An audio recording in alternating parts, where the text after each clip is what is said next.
မင်္ဂလာပါခင်ဗျာဘုံနဂါးကိုဆက်လက်ထောက်ခံနေသူတွေနဲ့ပတ်သက်ပြီးဆရာတော်မင်းတို့ညရဲ့ပြင်းထန်တဲ့ဝေဖန်ချက်တွေထွက်ပေါ်လာပါတယ်အမြင်မတူသူတွေကိုနာမည်တက်ပြီးလူယုံမှစိတ်သက်ရှိသူတွေလို့သုံးနှုန်းလိုက်တဲ့ဆရာတော်ဖခင်ရဲ့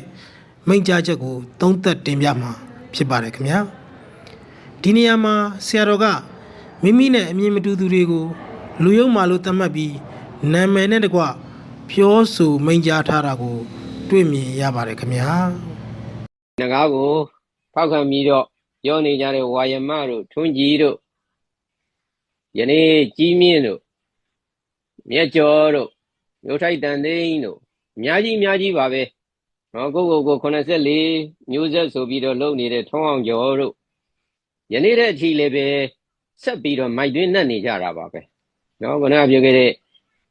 တက်ကမိုးညိုတို့ဒီကောင်းဒီမှာလူယုံမာရဲ့စိတ်ဓာတ်တွေဆရာတော်ကဘုံနဂါးကိုထောက်ခံနေတဲ့သူတွေကိုလူယုံမာစိတ်ဓာတ်ရှိသူတွေလို့မိန့်ကြားပါတယ်ဒါဟာယုတ်တိဗေဒလောဂျစ်အရာကြည့်မယ်ဆိုရင်တော်လန်ရေးဘတ်တော်သားချင်းအတူတူမိမိနဲ့အမြင်မတူသူကိုပုံကိုရေးတိုက်ခိုက်တာဖြစ်နေသလိုဝီနီအသိအရာလဲတန်ဃာတော်တစ်ပါးကတကားတွေကိုလူယုံမာလို့ဆဲရေးဆုံးမတာဟာတန်ဃာတစ်ပါးရဲ့မေတ္တာရှိထားရမယ်ဂုဏ်ရင်ကနဲ့ကွာဟနေပါတယ်ခင်ဗျာတကယ်ကောင်းတဲ့လူဟေ့ဆိုရင်ဒီလိုမသွားရဘူးကောင်းတဲ့လူဟေ့ဆိုတာမသိလို့မှားမိတယ်ဟေ့ဆိုရင်ပြန်ပြီးတော့တောင်းပန်ရတယ်အမှန်ရောက်အောင်သွားရတယ်ဆရာတော်ကကောင်းတဲ့လူဆိုရင်မသိလို့မှားရင်တောင်းပန်ရမယ်လို့မိန့်ပါတယ်ဒါပေမဲ့အခုကိစ္စမှာဘသူကအမှန်လဲဘသူကအမှားလဲဆိုတာကိုခိုင်လုံတဲ့အထောက်အထားနဲ့မပြနိုင်သေးပဲတစ်ဖက်သက်တောင်းပန်ခိုင်းတာဟာယုတ်တိမရှိလာပါဘူး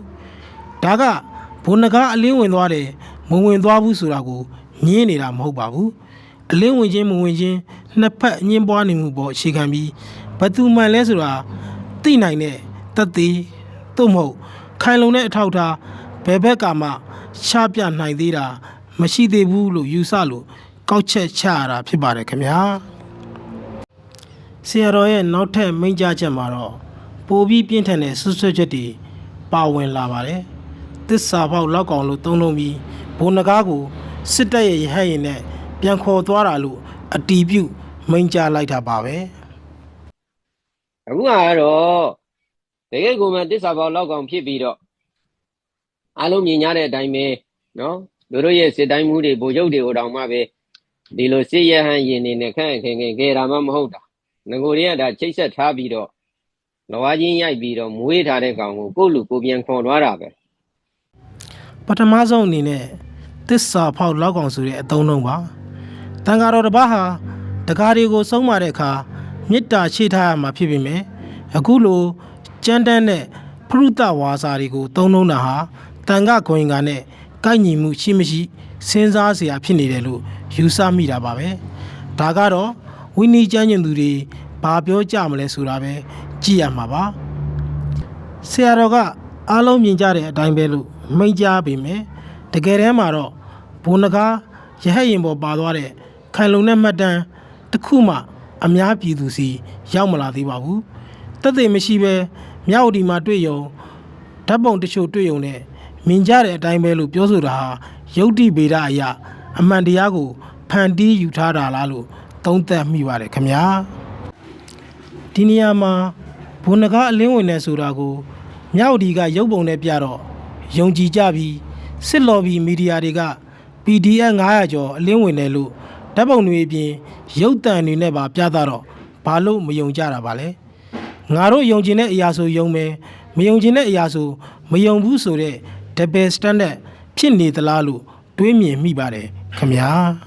ဒီလောက်အနေထားမှာနော်ယနေ့တဲ့အထိပင်ပိတ်ညင်းပြီးတော့ဆက်လက်ထောက်ခံနေတဲ့ဟေ့ဆိုတာဒါဟာတော်လန်ရေးဘက်မှာမဟုတ်တော့ဘူးတော်လန်ရေးကိုတတ်တမတ်ဖြည့်ဆည်းနေကြတဲ့ပုံကိုယ်တွေပဲဖြစ်တယ်နောက်ဆုံးအနေနဲ့ထောက်ခံပြောဆိုသူတွေကိုတော်လန်ရေးကိုဖျက်ဆီးသူတွေလို့သတ်မှတ်လိုက်တာပါပဲအမြင်မတူယုံနဲ့တော်လန်ရေးဘက်မှာမရှိတော့ဘူးလို့ရေပုံရဆန်ဆန်ကောက်ချက်ချလို့ရပါသလားဆိုတာကိုစဉ်းစားเสียဖြစ်စေပါတယ်ကျွန်တော်အနေနဲ့ကတော့ဘသူ့ဘက်မှာမလိုက်ပါဘူးဖုံဖုံပြောတာကမှန်သလားမှားသလားဆိုတာတဲ့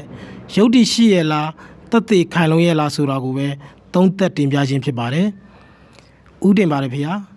တပည့်တော်ဖြိုးဝေအောင်ပညာရေးဖြစ်ပါတယ်။တပည့်တော်အနေနဲ့အရှင်ဘုရားရဲ့ပြောကြားမှုတွေပေါ်လေ့လာဆန်းစစ်တဲ့အခါမှာအကာရဝဖြစ်စေသည့်အချက်များပါဝင်ခဲ့ပါကသီးခံခွင့်လွှတ်ပေးတော်မူပါရန်လက်ဆက်ပြထိတ်မှမိုး၍တောင်းပန်အပ်ပါသည်အရှင်ဘုရား